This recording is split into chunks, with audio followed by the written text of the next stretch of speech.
पर उनकी दया दृष्टि पड़ी। जीवन में एक बार ऐसा दौर आया जब मैं बैंकरप्ट हो गया, दिवालिया हो गया। मेरी बनाई हुई कंपनी घाटे में चली गई, करोड़ों का कर्जा चढ़ गया, मेरा व्यक्तिगत बैंक बैलेंस जीरो यानी शून्य हो गया। कमाई के सब जरिए बंद थे और सरकार की तरफ से घर पर कुर्की के छापे लग गए। ये बात धीरूभाई को पता चली। बिना किसी से पूछे या जाने उन्होंने अपने छोटे बेटे और मेरे मित्र अनिल से कहा, इसका बुरा वक्त है, इसे कुछ पैसे दे दो। अनिल ने मुझे आकर ये बताया, देखो सज्जनों, जितना वो देना चाह रहे थे उससे मेरी सारी दुविधा और परेशानियां खत्म हो जाती। उनकी उदारता पर मैं भावुक हुआ, लेकिन मुझे लगा कि मैं उनकी उदारता को स्वीकार न कर पाऊंगा।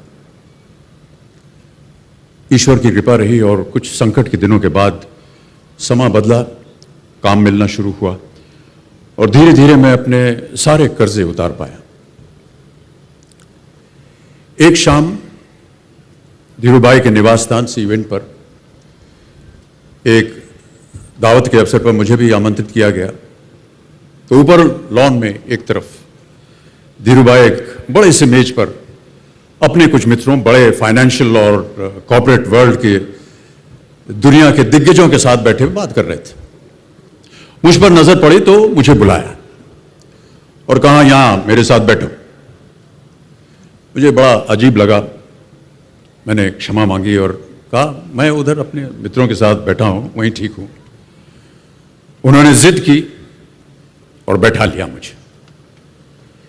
फिर अपनी उस दिग्गजों की महफिल में उन्होंने कहा, यह लड़का गिर गया था लेकिन अपने बल पर फिर खड़ा हो गया है, मैं इसकी इज्जत करता हूं।